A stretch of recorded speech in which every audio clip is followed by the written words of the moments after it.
Ivette, estudio Sociología en cuarto semestre, integrante de la agrupación de mujeres Pan y Rosas.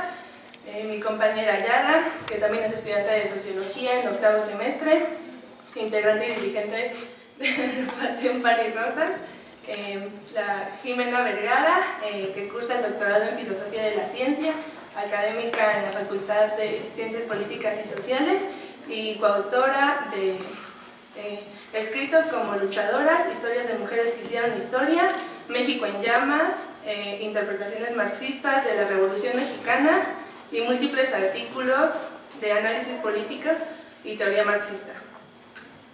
Bueno, pues esta sesión hablaremos sobre el papel protagónico y fundamental que han jugado las mujeres en los principales procesos revolucionarios disruptivos de los fenómenos más avanzados de la lucha de clases. Nuestro objetivo es visibilizar la potencialización que tiene la fuerza de las mujeres cuando se ligan al movimiento obrero y popular, convenciéndoles de abrazar la lucha de las mujeres y entendiendo como la de sus aliados como la propia, la lucha contra el capitalismo como la lucha contra el patriarcado que se vuelve funcional a este. Para nosotras, ganarle al capitalismo y a sus estados burgueses no puede pasar por una lucha ciega. Es necesario no partir de cero, sacar lecciones de los procesos más avanzados y tener estrategia para vencer. Queremos tener estrategia que nos lleve a vencer. Queremos construir una organización de mujeres que se juegue a eso. A ligarse a sus aliados y llevar la lucha hasta el final. Por eso, compañeras de la Liga de Trabajadores por el Socialismo, la Juventud Anticapitalista, Socialista y Revolucionaria y Pan y Rosas, impulsamos esta cátedra con sentido militante. Ahora voy a pasar la palabra a mi compañera Yara. Bueno, gracias, Iván. Qué gusto que están aquí acompañándonos. Yo voy a hacer como un breve recuento histórico sobre algunos de los procesos revolucionarios que nos parecen fundamentales, más avanzados en el último periodo, en el último siglo al menos, y cuál es el papel protagónico y clave que han jugado las mujeres ahí, como para tener un marco común que nos permita ver cómo las mujeres marcamos una impronta y nos ponemos siempre al frente de las luchas. Las mujeres hemos dado múltiples, incansables ejemplos sobre nuestro potencial revolucionario y la capacidad de poner en jaque el orden establecido. Cuando el puño de la mujer atenta contra el poder, atenta también contra cualquier vestigio moral y cultural que reproduzca la visión de las mujeres como grupo subordinado, como sexo débil, como cuerpo al servicio del placer masculino. Empezamos con aquellos viejos momentos históricos como la Gran Revolución Francesa en 1789, en donde a raíz de una recesión que azotaba a Francia, las mujeres tenían que administrar la miseria en sus hogares y además asumían una doble jornada, teniendo el trabajo doméstico sobre sus espaldas y yendo a trabajar en fábricas en condiciones aún más precarizadas que los varones, y junto a miles de niños y niñas siendo profundamente explotadas en las fábricas y en los talleres. Es a partir de estas condiciones de vida, de la gran miseria que enfrentaban la mayoría de las mujeres del pueblo francés, que las mujeres empezaron a movilizarse y a marcar improntas asaltando lugares donde se concentraban alimentos. También empezaron a ser protagónicas en la dirección, agitando en las calles y convenciendo al resto del pueblo francés de salir a quitarle a la monarquía lo que pertenecía al pueblo. Así inició la gran tradición de las mujeres, luchando por sus derechos y siendo los procesos revolucionarios parteros de la lucha y del movimiento feminista. A principios de 1917, Rusia temblaba bajo el imperio de la cruel autocracia zarista y los golpes que había asestado sobre el pueblo ruso la Primera Guerra Mundial, en la que miles de campesinos y trabajadores morían en el frente, mientras sus familias perecían hambre y frío en los hogares.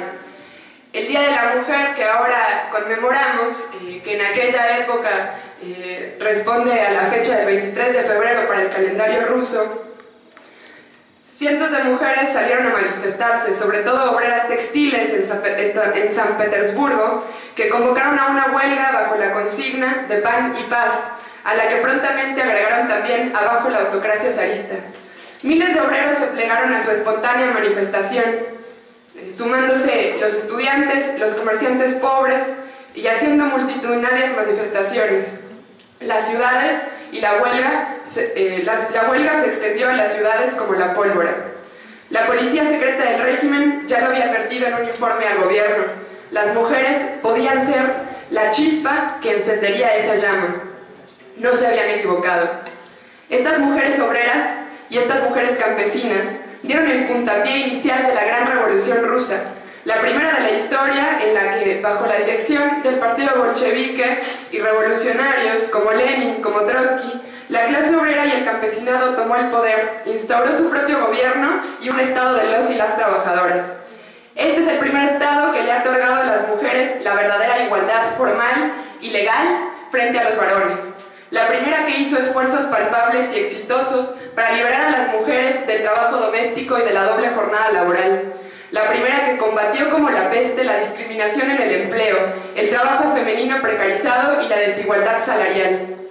Además de impulsar toda una política ideológica para repensar la construcción de las relaciones erótico-afectivas, planteando que el primer paso para el amor libre es destruir las cadenas que atan a las parejas que ya no se aman a un matrimonio decadente. Cuestionaron la posesividad, los celos, las inseguridades, las contradicciones que el capitalismo genera en nuestras relaciones y pudieron hacerlo gracias al hecho de que habían transformado radicalmente las bases estructurales de la sociedad rusa. No tenemos que remontarnos tan en el pasado para ver gestas heroicas de las mujeres.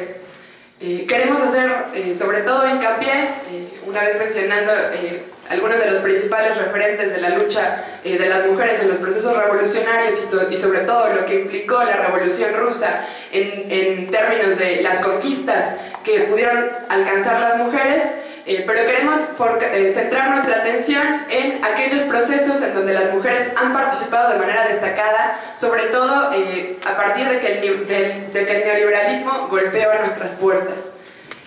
En 2000 tuvimos en Bolivia la Guerra del Agua y las mujeres contra la guerra y contra la carestía de la vida. La Guerra del Agua, por ejemplo, se desató entre febrero y abril del 2000 y enfrentó a pobladores del campo y la ciudad con el gobierno del entonces presidente Hugo Banzner en Bolivia, que impulsó la privatización de la CEMEPA, la compañía que distribuye el agua, y causó un alza en las tarifas con cifras escandalosas que las familias bolivianas eran incapaces de pagar. Por ejemplo, llegó incluso a prohibir la captación de agua de lluvia, privatizando en todos los rubros el derecho al agua. Los enfrentamientos por este recurso vital dejaron cientos de heridos y un muerto, Víctor Hugo Daza, estudiante de 17 años, al que probablemente le llevó la bala de un francotirador y que fue filmado por redes y periodistas internacionales. El conflicto se convirtió en un hito político con gran trascendencia.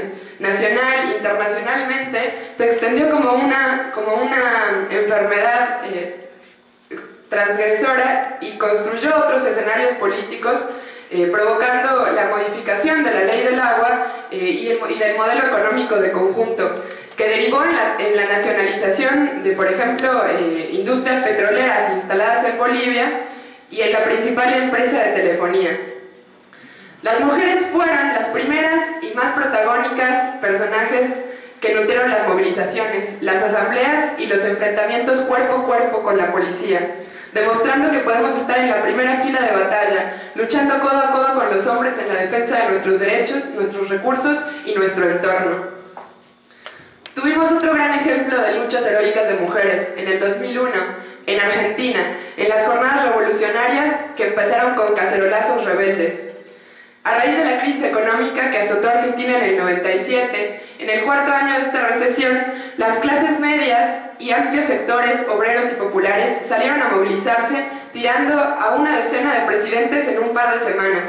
Su consigna principal era la lucha contra la carestía de la vida, contra los tarifazos en los hogares, contra los constantes despidos y paros en las fábricas y contra el aumento de los precios de los insumos básicos. En diciembre del 2000, las mujeres se apropiaron de las calles con los cacelorazos, haciendo megamovilizaciones muy nutridas por miles y miles de personas que encabezaban las mujeres poniéndose de pie frente a la crisis. Una amplia huelga paralizó los principales centros urbanos, obteniendo un alto nivel de simpatías entre los sectores medios y comerciantes. En un país con 3 millones de desocupados y otros tantos subocupados, es decir, trabajadores que no cuentan con contratos, la cuestión del trabajo se vuelve un problema crónico, un tema central. Toda la población que antes era simpática al menemismo se había sumado a manifestarse en los primeros cacelorazos y durante los días del 19 y 20 de diciembre salieron a las calles a decir ya basta, que se vayan todos. Protagonizaron los primeros saqueos a supermercados que se fueron generalizando hacia la mayoría de las provincias argentinas. Frente a la generalización de estos saqueos, los gobiernos de las diferentes provincias respondieron con la represión, que en realidad generó un efecto distinto. Hizo que este movimiento se expandiera hacia todos los sectores que aún no se estaban movilizando. El presidente de la Rúa tuvo que decretar estado de sitio, y esta medida reveló que había perdido completa legitimidad en todos los sectores de la población, cuando la población entera, las mujeres, los trabajadores, los comerciantes, la clase media, estudiantes, salieron a la calle a desafiar el estado de sitio y se movilizaron a la Casa de Gobierno. Comenzó allí el combate con la policía, que continuó a días siguientes y terminó con el desalojo violento de las madres de Plaza de Mayo. Madres que siguen exigiendo la aparición con vida de los desaparecidos y asesinados durante la dictadura. Con mirar la lista de muertos en estos enfrentamientos, se ve claramente que fueron sobre todo sectores de la juventud y de la militancia de la izquierda los que cayeron. De las 38 personas asesinadas en esa jornada, 35 tenían menos de 34 años, mientras 25 tenían menos de 25. Aquí se expresa cómo claramente los principales enemigos del gobierno, además de las mujeres trabajadoras, también somos los y las jóvenes, que hoy en día no tenemos futuro frente a esta crisis. Este movimiento se inscribe dentro de un cambio de la subjetividad de un sector de la clase trabajadora junto al movimiento de ocupación de fábricas, que tuvo su punto más alto en el 2002 con símbolos emblemáticos como la textilera Bruckmann y la cerámica neuquenina Sanón.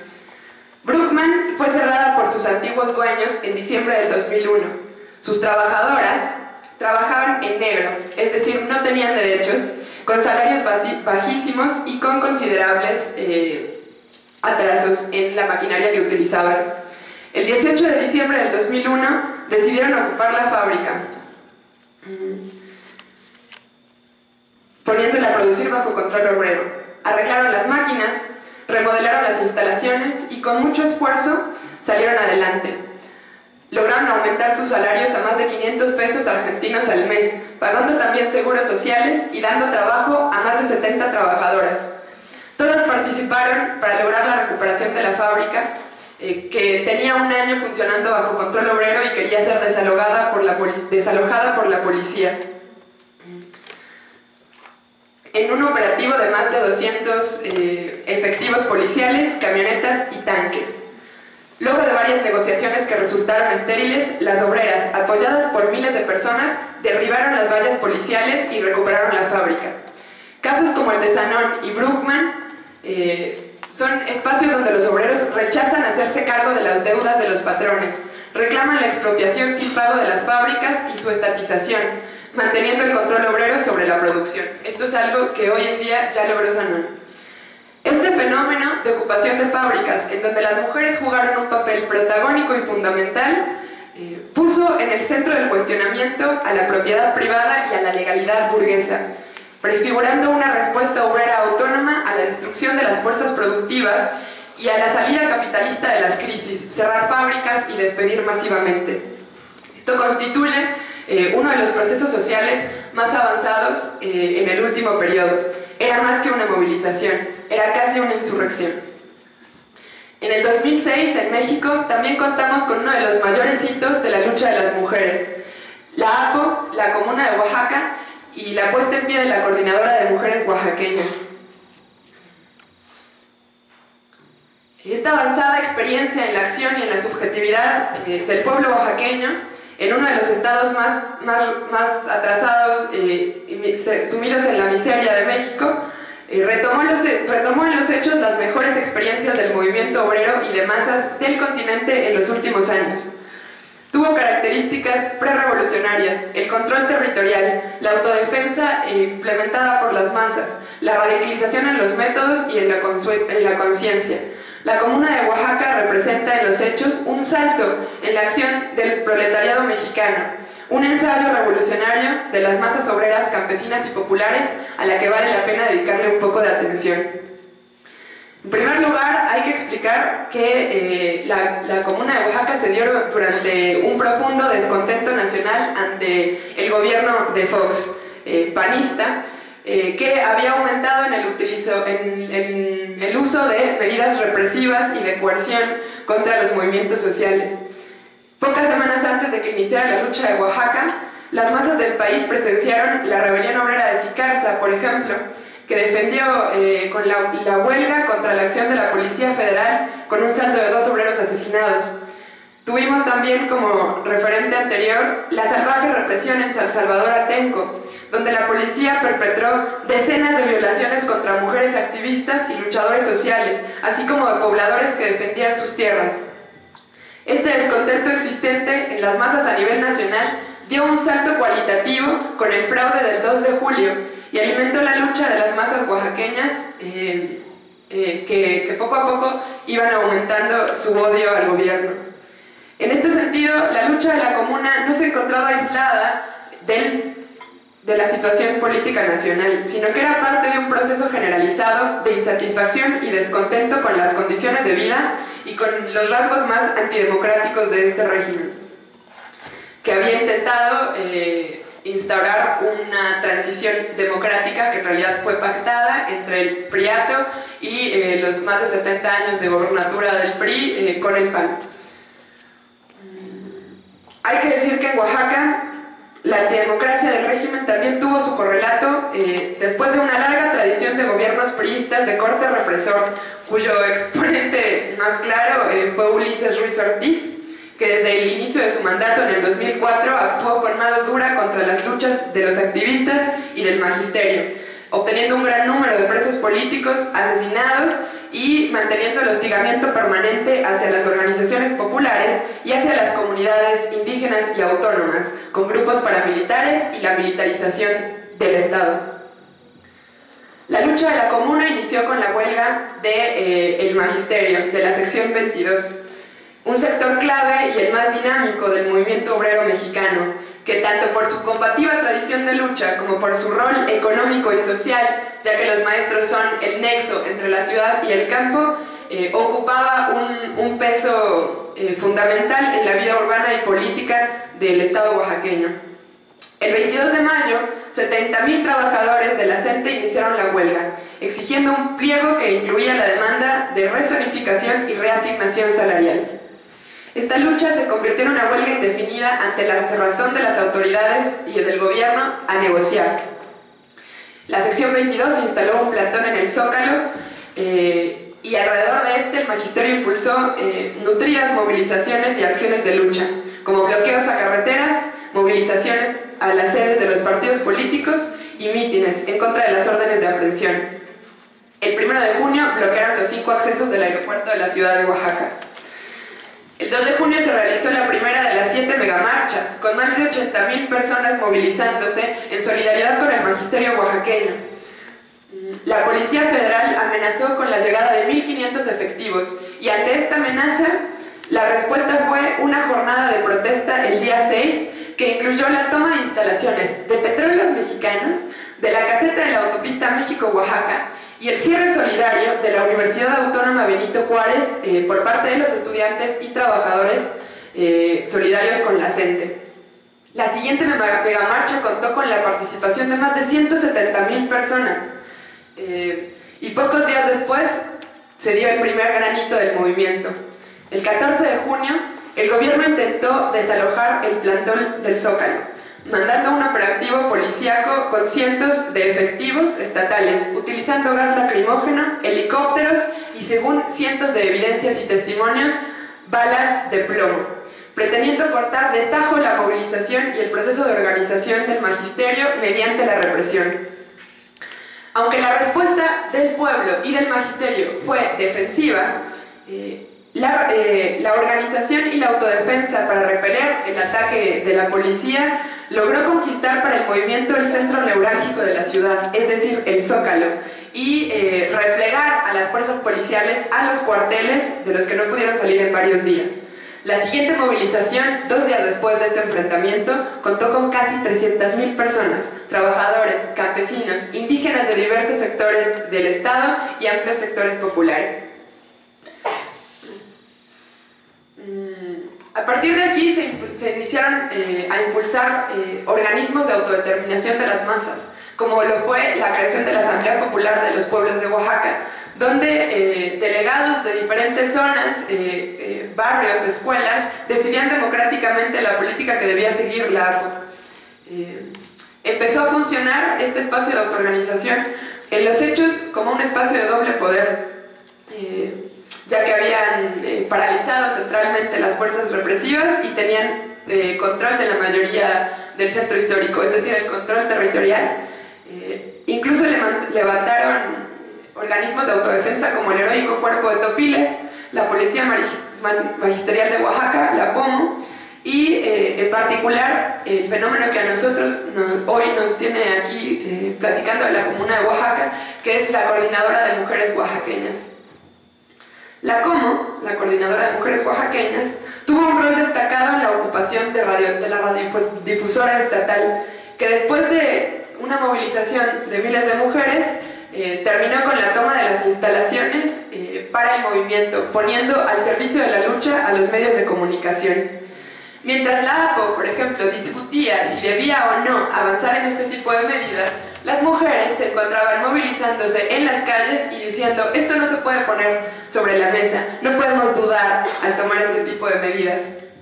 Las movilizaciones de mujeres y en general del magisterio, que es en su mayoría femenino, eran las más nutridas, las más combativas y las más dinámicas, apropiándose de los cacerolazos que ya se habían expresado en Argentina unos años antes.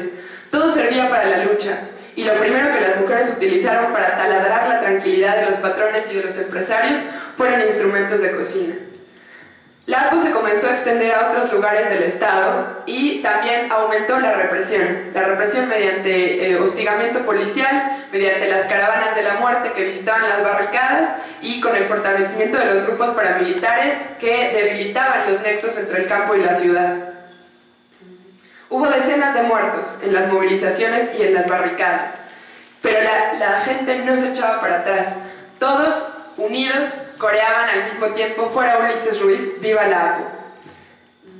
En la quinta megamarcha, a inicios de diciembre, la participación superó las 300.000 personas, iniciando una tercera fase de radicalización, en donde el resto del país empezó a solidarizarse con el proceso de la lucha oaxaqueña y esta empezó a ser un hito a nivel nacional.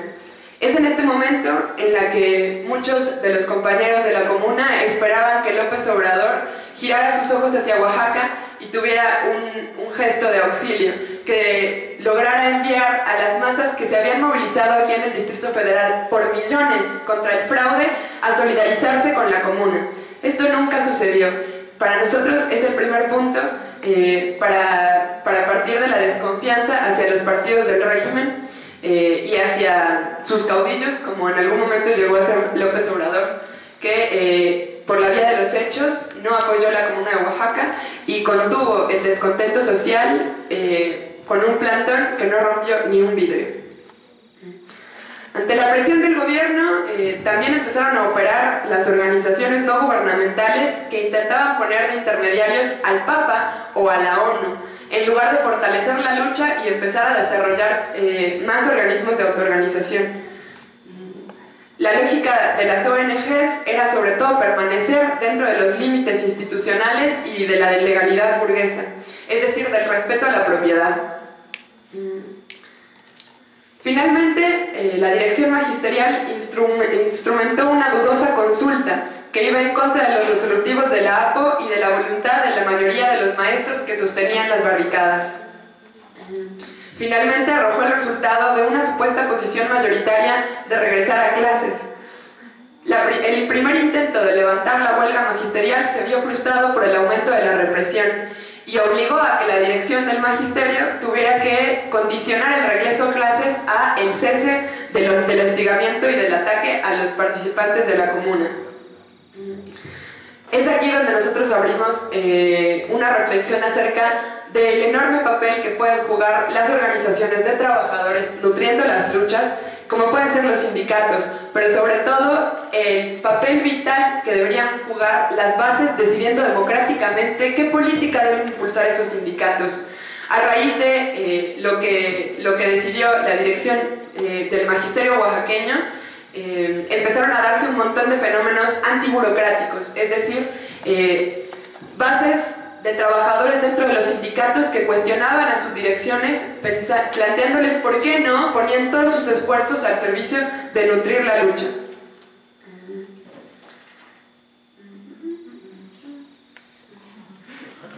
Durante los siguientes días hubo un montón de enfrentamientos y el pueblo oaxaqueño salió unitariamente, sobre todo organizado por los medios de comunicación, a defender las distintas barricadas y gestando luchas como fue la de la barricada de 5 señores para proteger Ciudad Universitaria y que logró dejar claro que por muchos esfuerzos que hicieran las direcciones traidoras o los ataques represivos para cortar de tajo las movilizaciones, el pueblo oaxaqueño no quería dar un paso atrás. La lucha de las mujeres de Oaxaca y su activa participación desde la primera fila del combate ha sido un hecho distintivo durante todo el proceso. Las mujeres permitieron superar, aún incipientemente, limitaciones estratégicas, valoraciones conservadoras y manías religiosas, es decir, un montón de prejuicios sobre lo que podemos o no poder hacer las mujeres, dejando claro que podemos estar en la lucha y podemos estar hasta adelante. Ellas ya saben que ellas supieron que se estaban movilizando por sus derechos y en contra de la carestía de la vida, exigiendo más salarios porque es a ellas a las que más les afecta las peores condiciones de trabajo. Eran esas maestras las que entendían muy bien el juego de las reglas burguesas, la mano de obra barata, la materia prima regalada, una esclavitud en el trabajo y la resignación a toda costa ante estas condiciones. Estas mujeres luchadoras entraron en las fábricas, entraron a las escuelas, salieron a las calles y se pusieron el objetivo de dejar de ser doblemente explotadas, dejar de asumir el trabajo doméstico y empezar a cuestionar el sistema que nos oprime. Este es el proceso más avanzado, el de conjunto la comuna oaxaqueña, que hemos visto en México en los últimos 20 o 30 años. Ha sido un hito a nivel internacional y sobre todo es un referente en América Latina. La comuna de Oaxaca fue quebrada brutalmente por la represión y la política de los sectores pactistas del APO, es decir, que confiaron en el diálogo con los partidos del régimen, fue lo que debilitó la lucha, pero esto sigue siendo un proceso que vale la pena estudiar a profundidad y que nosotros queríamos reiterar porque en realidad las mujeres marcaron una impronta a la que los compañeros varones después tuvieron que sumarse. ¿Cuántos ejemplos más hay en la historia? Son demasiados como para creer que se trata de una casualidad. Y es que las crisis sociales, económicas y políticas despiertan la pasión, el heroísmo y la abnegación de las mujeres, especialmente de aquellas que viven en las peores condiciones de sumisión, que son cotidianamente humilladas por este sistema, que son relegadas a la esclavitud doméstica, a las tareas más pesadas, a los dolores más crueles. Estos procesos, los que señalábamos, marcan el inicio del fin de un periodo que nosotros denominamos la restauración burguesa, que aquí en la escuela nos enseñan como el periodo neoliberal. el periodo neoliberal se encargó de arrasar con las conquistas históricas del movimiento obrero a escala planetaria, flexibilizando el trabajo, precarizándolo, feminizando el trabajo precario y abaratando la mano de obra. Durante las últimas 2 décadas del siglo XX, especialmente en los años 90, se aceleró el proceso de feminización de la fuerza de trabajo. Las mujeres fueron incorporadas en masa a los sectores más precarizados de la producción, ganando menos por el mismo trabajo y enfrentando mayor precarización laboral, es decir, sin derecho a contratos en los empleos más inestables y en las peores condiciones de maquinaria para producir. La crisis económica es descargada sobre las espaldas de las trabajadoras. En las más de 3.000 zonas francas que hay en el mundo, donde los empresarios pueden llenar sus bolsillos sin pagar impuestos, trabajan más de 40 millones de mujeres sin ningún derecho. Ellas son la mayoría de la población precarizada en el mundo. Es de este digamos, marco, de este análisis, que nosotros desprendemos la reflexión de que el capitalismo no tiene nada que ofrecernos más que barbarie, en particular barbarie para las mujeres y barbarie para la juventud. Aproximadamente el 85% de la población en extrema pobreza del mundo son mujeres. Al mismo tiempo, el 80% de los trabajos más precarizados los ocupan las mujeres. Y esto no solo en América Latina, sino en el conjunto del globo. Mujeres que trabajan sin estabilidad, sin empleo con seguridad social, etc. Sin embargo, para seguir con esta visibilización de las mujeres en los procesos más importantes del último periodo, hoy por hoy tenemos gestas de las mujeres que dejan con la boca abierta, como son claramente procesos como las huelgas generales en Egipto, que lograron tirar a dictaduras que tenían más de 30 años en el poder, y el conjunto de los procesos en los países llamados la Primavera Árabe, en donde ante los primeros embates de la crisis económica que se inició en el 2008, las mujeres fuimos las primeras en levantar la voz, en fulminar con la mirada y en organizarnos para luchar. Las mujeres salieron en Medio Oriente y en Egipto a corear por miles que la revolución que los militares habían robado, ellas la iban a devolver. Manifestaciones multitudinarias para defender no solo los derechos de las mujeres, sino para denunciar y atacar a los militares, mostrándoles que después de la caída de un dictador, llamar a elecciones y el hecho de que las Fuerzas Armadas hubieran tomado el poder no cambiaba en nada la condición de vida de las mujeres egipcias, sino que, por el contrario, profundizaba la represión y la violencia que enfrentan cotidianamente. Tenemos otro gran ejemplo hoy, hace unas pocas semanas, con la masiva huelga general en la India, que contó con la participación de más de 100 millones de personas. Es como si México entero parara en una huelga general de 48 horas, denunciando la carestía de la vida, y este fue un proceso que se inició sobre todo con movilizaciones multitudinarias de mujeres contra la violencia. Es decir, a raíz del asesinato de una mujer, de un feminicidio, que aquí como en México, en la India, expande cada día, se desataron movilizaciones en repudio generalizado a la violencia que viven cotidianamente las mujeres. Violencia que no solo pasa por los ataques y la violencia psicológica en los hogares, sino que se expresa principalmente en los centros de trabajo y en las fábricas. Aquí en México, el periodo neoliberal, la restauración burguesa, afectó doblemente a las mujeres, y después de 2 sexenios de política panista, de flexibilización del trabajo y de vender todos nuestros recursos y las empresas a las empresas extranjeras, las condiciones de vida que enfrentamos las mujeres no son mejores. Enfrentamos la extensión masiva de fenómenos los más descompuestos del capitalismo, como es el feminicidio, un fenómeno por el que México es históricamente reconocido, pero que en los últimos 6 años se ha disparado y se ha generalizado a todo el país, sobre todo a raíz de la salida del ejército a las calles. Contamos también con el fortalecimiento de las redes de trata y prostitución a la par del fortalecimiento de los cárteles del narcotráfico. Las redes de trata y prostitución arrojan millones de dólares de ganancia anuales y nos arrebatan a más de 4.000 mujeres cada año que son destinadas a trabajos sexuales esclavizados y muchas veces terminan siendo asesinadas, como es un gran ejemplo la pornografía snuff. También contamos con el ataque que implica la ofensiva reaccionaria entre la Iglesia y el Estado, que ha impulsado más de 14 leyes antiaborto en todo el país y que mantiene tras las redes a cientos de mujeres por abortos clandestinos aquí en México.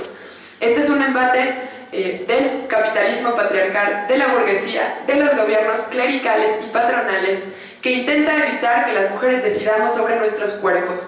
Pero esta política represiva no es casual. Hay un objetivo certero, hay un objetivo claro, y es el hecho de que mientras más controladas nos tengan, menos riesgo corren ellos. Sobre todo después de grandes ejemplos de la lucha de las mujeres mexicanas, como es lo que ya les comentaba de la APO y la Coordinadora de Mujeres Oaxaqueñas. Es ante este panorama, ante la militarización del país, ante la descarga de la crisis económica sobre el conjunto del pueblo trabajador y en particular sobre las mujeres, es ante el panorama de que los jóvenes no tenemos futuro y nos enfrentamos a un futuro laboral inexistente que afecta sobre todo a las mujeres, que nosotros hacemos esta cátedra el día de hoy en sentido militante para visibilizar las grandes luchas que han jugado las mujeres alrededor de la historia, alrededor del mundo, y para plantear una discusión que nos parece clave el día de hoy. El feminismo en México, durante este periodo de neoliberalidad, también fue atacado. Fue convencido de relegarse a la institucionalidad. Fue convencido de quitarse, de limarse el filo combativo a cambio de la integración del régimen. Es decir, a cambio de un montón de políticas públicas con perspectiva de género que buscan apalear la situación de marginalidad que enfrentamos las mujeres. Sin embargo, hemos visto que para nada, a pesar de que incluso el Vaticano, incluso la Iglesia, los gobiernos burgueses alrededor del mundo han incorporado a sus agendas políticas y a su discurso el problema de la mujer, hemos visto que las condiciones de vida de la mayoría de las mujeres no cambian. Aunque tengamos mujeres presidentas, como en Argentina, como fue en Chile, las condiciones de vida de la mayoría de las mujeres trabajadoras, populares, indígenas, migrantes, campesinas y jóvenes no han cambiado. Es por esto que nosotros retomamos lo más avanzado de la lucha de las mujeres, lo más avanzado del movimiento feminista, que ha sido tener la reflexión y estar seguras de que al lograr ligarse a sus aliados de clase, es decir, a los trabajadores, a las clases subalternas, la potencialidad revolucionaria que tenemos dentro de nosotras se potencia.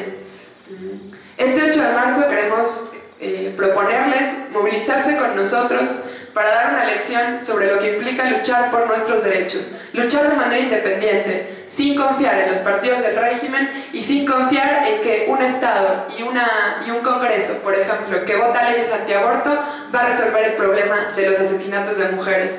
Queremos convencerlos de que para rodear de solidaridad a las heroicas madres de Ciudad Juárez, que tienen días luchando, meses sufriendo por encontrar los cuerpos con vida o sin ella de sus hijas desaparecidas, solo puede ser fortalecido mediante movilizaciones combativas en las calles, no mediante la confianza en el diálogo con el Congreso, en el diálogo con el presidente o en el diálogo con las instituciones que nos votan morir.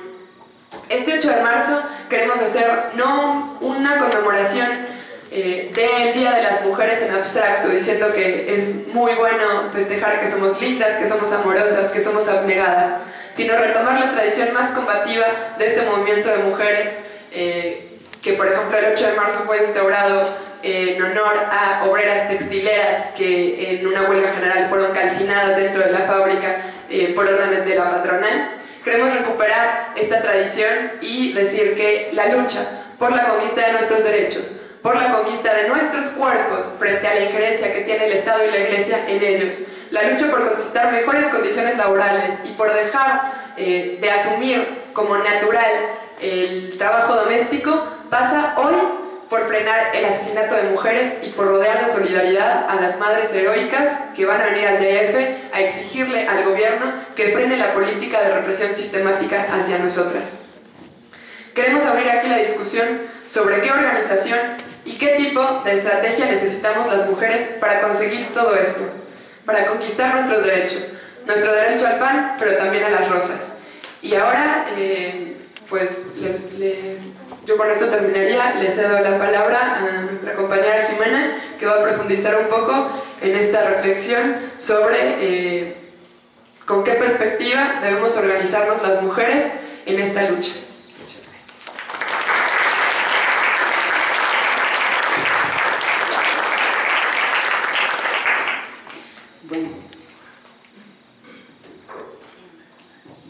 Bueno, muchas gracias a todos por haber venido. Quería, la verdad, agradecer mucho a las compañeras de Pan y Rosas, que son mis amigas, son mis camaradas y son nuestras maestras, porque nos están enseñando a ser rebeldes, y también por crear este espacio que es inédito en la universidad, en la historia reciente.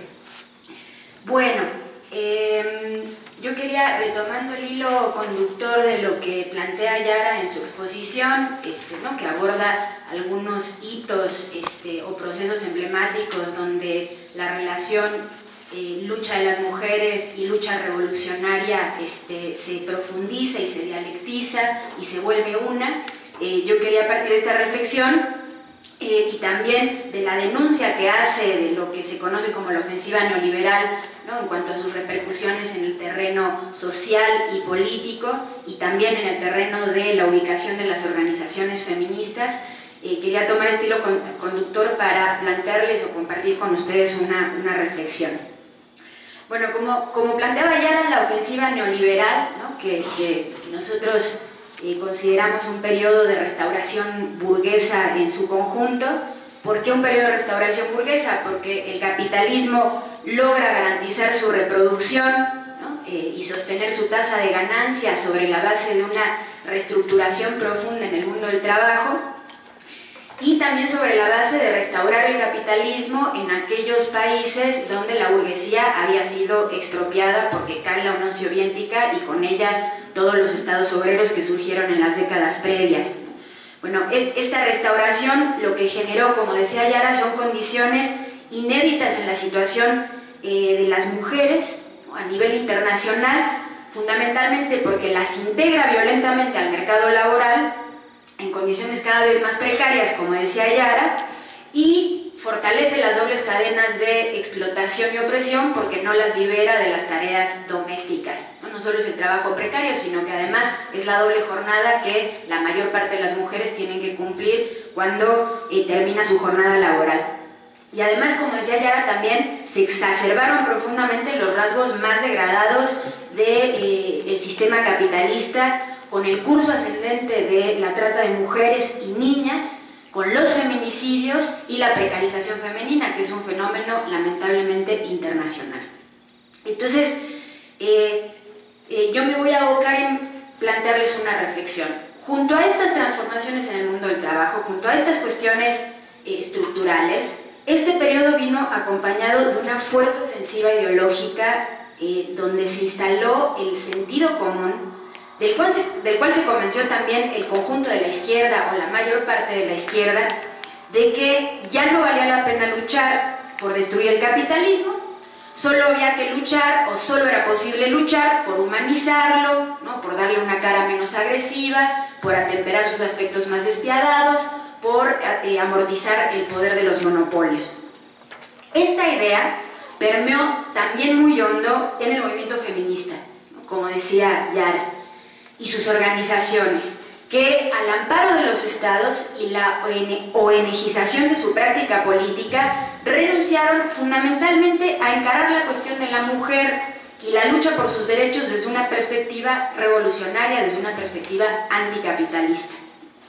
Pero también, como decía Yara, ni los institutos institutos de la mujer, ni las leyes contra la violencia a la mujer, ni los programas de los gobiernos bajo las recomendaciones de la ONU para atender la escalofriante realidad de la trata de mujeres y niñas han frenado la cada vez más ignominiosa situación de la mujer, de las mujeres, en particular en el mundo semicolonial, ¿no?, en la periferia capitalista.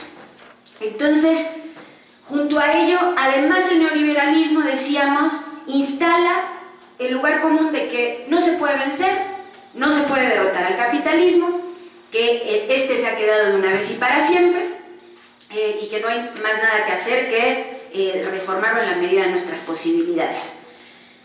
Lo que vamos a exponer hoy es que nosotros consideramos como hipótesis que renunciar al horizonte revolucionario es de hecho renunciar a cumplir todas y cada una de las aspiraciones de la mayoría de la humanidad a expensas de una minoría parásita. Parafraseando a los indignados, es renunciar a que el 99%, ¿no?, logre mejores condiciones de vida y a que el 1% siga apropiándose de toda la riqueza social de este planeta. Entonces, queremos problematizar que con la caída de la Unión Soviética y los estados obreros del este de Europa, se profundiza la idea de que no hay alternativa posible. No hay alternativa posible. Y se naturaliza o se legitima, por ejemplo, que en Rusia las consecuencias de la restauración capitalista han sido desastrosas. ¿Cuáles son estas consecuencias?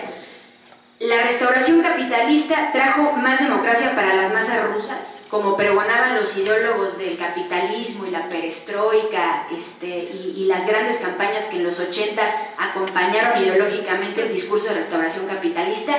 Pues claramente no. Vale la pena dar un vistazo a cómo se ha profundizado la antidemocracia bajo el gobierno de Putin, un gobierno extraído de los sótanos de la KGB que hoy mantiene en prisión a las feministas de Pussy Riot, que persigue al movimiento LGTBI, que está tratando de implementar distintas leyes homófobas contra el matrimonio homosexuales y prohibió las marchas del orgullo gay en Rusia. Entonces, es paradójico que todas estas medidas profundamente reaccionarias se den en un país donde se hizo una revolución y antes de la estalinización hubo medidas absolutamente progresistas desde el punto de vista de los derechos de las mujeres y la diversidad sexual. Se despenalizó la homosexualidad, se legalizó el aborto, se tomaron una serie de medidas estructurales para que las mujeres pudieran ser emancipadas del trabajo doméstico, etc. Entonces la restauración capitalista no ha traído nada bueno, ¿no? Por no decir el atizamiento que hay por parte del gobierno de las campañas ultraderechistas de la Iglesia Ortodoxa rusa. Por cierto, les recomiendo a este respecto ver un documental que está en la serie de documental ambulante sobre las movilizaciones anti-Putin, donde claramente se ve la realidad por la que está atravesando Rusia. Se llama Invierno Lárgate, el documental, y lo pueden ver en la Cineteca u otros cines, se los recomiendo. Bueno, entonces nada bueno ha venido de la restauración capitalista en Rusia. Ahora, tampoco todo el escenario es terrible, porque la realidad es que con la crisis económica se abre un nuevo periodo de crisis ideológica, ¿no? Es decir, el neoliberalismo se asentó también sobre un conjunto de ideas que desterraron el horizonte revolucionario, pero en 2008 reaparece el fantasma de la crisis capitalista y eso tiene su correlato también en el terreno de las ideas. Además de abrirse un periodo nuevo, inédito, de lucha de clases que se ha expresado desde el 2008 para allá en la primavera árabe, en el surgimiento de los indignados en el Estado español, en el surgimiento de los indignados en Estados Unidos, en la lucha de los estudiantes chilenos, en la más reciente huelga de los trabajadores y trabajadoras en la India, etcétera, etcétera. También hay un nuevo periodo. Este periodo, diría yo, ya nos puede plantear como definición que hay una crisis ideológica del neoliberalismo, ¿no?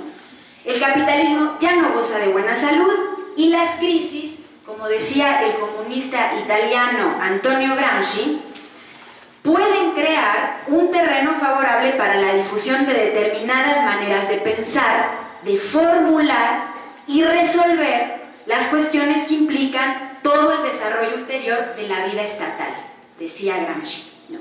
Así que estamos entrando en una profunda crisis de la ideología neoliberal, de la que se ha valido el capitalismo para su dominación durante la época que hemos denominado de restauración burguesa. ¿Cuáles son los síntomas de esta crisis ideológica? No solo es la lucha de clases, no solo son los fenómenos de lucha. A principios del 2012, un periódico claramente imperialista, el Financial Times, decía en su editorial que como consecuencia de la crisis, ¿no?, ideológica del capitalismo, se abría un nuevo mapa de corrientes de pensamiento a nivel internacional, ¿no? Un mapa con 4 grandes tendencias a nivel internacional. La ideología neoliberal, ¿no?, la que hemos padecido durante los últimos 30 años, de la escuela austriaca, ¿no?, lo que se conoce como la escuela hayekiana, ¿no?, que persiste, ¿no? Otra gran tendencia, que es la tendencia keynesiana socialdemócrata o neokeynesiana, que hoy están sosteniendo algunos gobiernos socialdemócratas con programas frente a la crisis capitalista. Una tercera tendencia de derecha populista que se está expresando en el fortalecimiento de la ultraderecha en Grecia, por ejemplo, en Italia con el Lega Nord, de Marine Le Pen en Francia, de sectores del Tea Party, un sector ultraderechista, profundamente xenófobo, profundamente antiinmigrante. Y por último, una tendencia surgida de las movilizaciones sociales a las cuales hemos asistido en los últimos 3 años, que abre un espacio de izquierda claramente anticapitalista, ¿no?, antisistémico. Nosotros consideramos que en el seno de esta última tendencia se están incubando de forma latente las condiciones de posibilidad de nuevas revoluciones. En la primavera árabe, en la lucha de los indignados, en la huelga general en la India, todos son procesos que deben llamar poderosamente la atención de las mujeres que en el mundo queremos luchar contra el capitalismo, poderosamente. Dentro de este espectro anticapitalista, hay que decirlo, pues hay un crisol de posiciones, es bien heterogéneo en sus ideas y sus prácticas políticas. Pero dentro de esas prácticas y dentro de esas ideas hay claramente una revalorización de las ideas de Marx, de Lenin, de Trotsky, de Rosa Luxemburgo. Es un fenómeno que incluso los capitalistas han tomado en cuenta. Por ejemplo, el año pasado, Constantino Berto, que es director literario del sello hispano Caballo de Troya, que en realidad pertenece a la multinacional Random House, editó una compilación de las obras de Lenin. Y lo justifica en el prólogo diciendo que es importante editar al marxismo clásico porque la crisis está generando atención, ¿no?, sobre el pensamiento marxista. Bueno, otro ejemplo es la colección Great Ideas de Taurus, de otra transnacional que es el grupo Prisa, que fíjense, publicó recientemente Imperialismo, etapa superior del capitalismo, y también un conjunto de discursos de León Trotsky que se llama Un llamamiento a los esforzados, oprimidos y exhaustos pueblos de Europa, muy sugerente, publicado originalmente en inglés en los 70s por una editorial trotskista que era Pathfinder. También ha tomado nota la izquierda de este fenómeno ideológico. No sé si lo han visto, pero en internet está circulando un video que se llama Marx Reloaded, con más de 100.000 visitas en YouTube. En el video, intelectuales muy importantes como Zizek o Eggleton hablan sobre la vigencia de Marx para entender la crisis capitalista. Y hay una escena que parodia la escena célebre de la película Matrix, esa escena donde están Morfeo y Neo, y Morfeo le ofrece a Neo o la píldora azul para regresar a la Matrix, o la píldora roja para liberarse. Hay una recreación de la escena donde están Trotsky y Marx. Es una caricatura.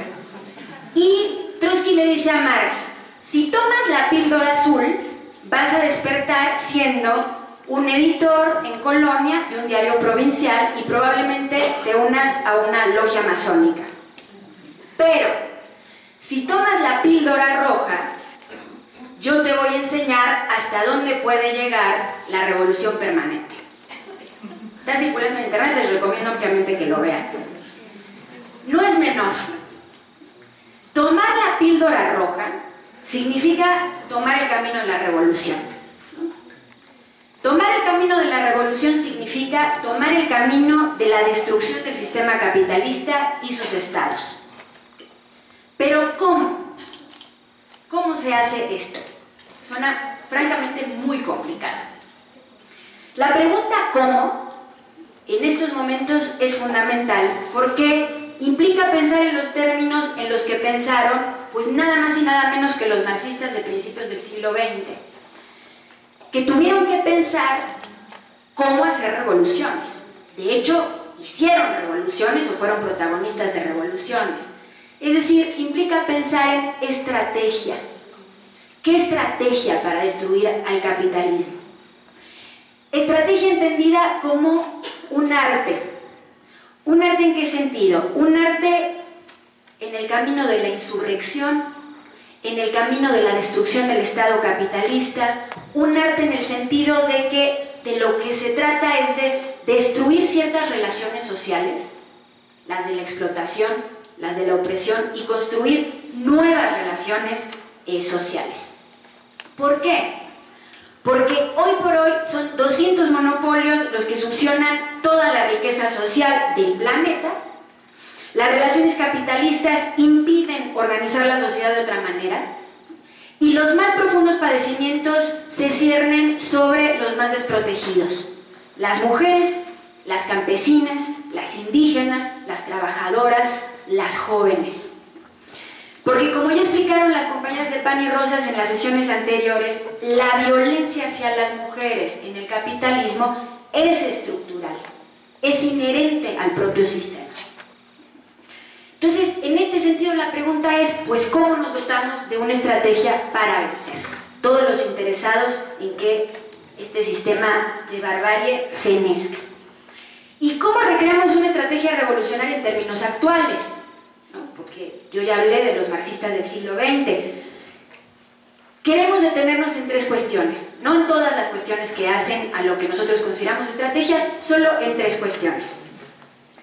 La primera, desde nuestro punto de vista, debe ser recuperada por el marxismo revolucionario de nuestros días el horizonte, la idea, el problema de la revolución entendida como la transformación radical de la sociedad y la destrucción del capitalismo.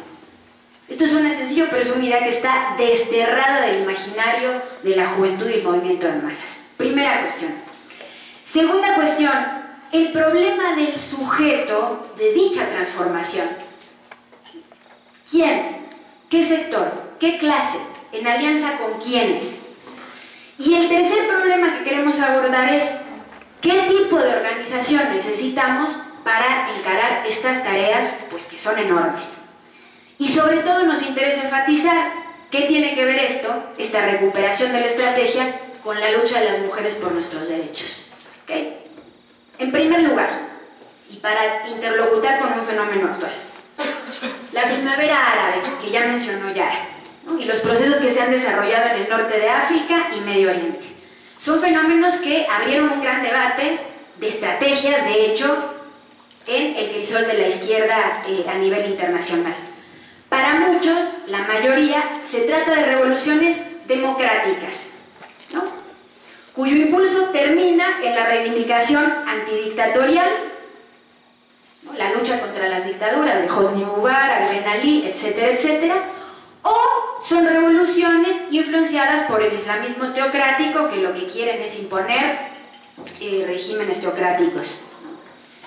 Bajo esta caracterización, entonces, el conjunto de la izquierda internacional, bajo la caracterización de que son revoluciones democráticas, apoya al bando democrático contra el bando dictatorial. E incluso hay sectores que han aplaudido la intervención del imperialismo en Libia, en Siria o en Malí, planteando que la misma está al servicio de la democracia. yo le llamo la democracia de los misiles. La realidad es aleccionadora. En Egipto, las masas que inundaron la Plaza Tahrir desde el 2011, ¿no?, la gran plaza, la ya célebre Plaza Tahrir, no le dan tregua al gobierno. Ni la caída de Mubarak, ni el sostenimiento del régimen militar, ni la asunción de Morsi y los hermanos musulmanes, ni la represión han logrado desactivar el profundo proceso social puesto en marcha. Proceso que además, como decía Yara, ha integrado decididamente a las mujeres que en rebeldía han salido a las calles, ya primer acto rebelde, han salido a las calles, segundo acto rebelde, se han sacado la burka frente a las fuerzas represivas, frente a los militares, y han enfrentado de manera organizada la represión que contra ellas se ha manifestado en forma de violencia sexual. Las manifestantes que van a la Plaza Tahrir se están organizando con los compañeros varones para evitar que las fuerzas represivas o los grupos paramilitares las ultrajen. ¿Por qué el proceso profundo no se ha parado? Si ya están los hermanos musulmanes y ya está Morsi.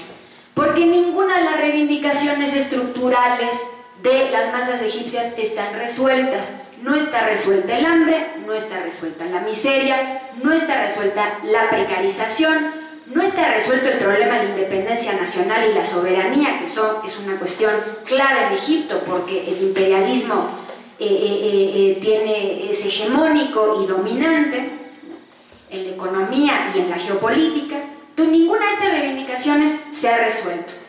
Entonces, la realidad es que con el impulso de la movilización popular, pues se pone por lo menos como una discusión si no son los trabajadores, las trabajadoras, los jóvenes, los precarizados, los que pueden darle una salida revolucionaria a estas reivindicaciones.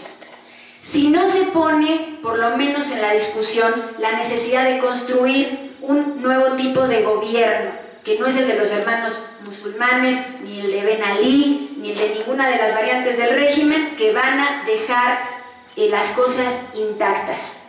Un gobierno de los de abajo, de las clases explotadas y oprimidas, donde además, en Egipto, lo que no sale en la prensa, hay un proceso de organización obrera impresionante que nada más y nada menos posibilitó que en las jornadas contra Mubarak se precipitara la caída del dictador, porque comenzaba a expandirse la huelga general. ¿En dónde creen?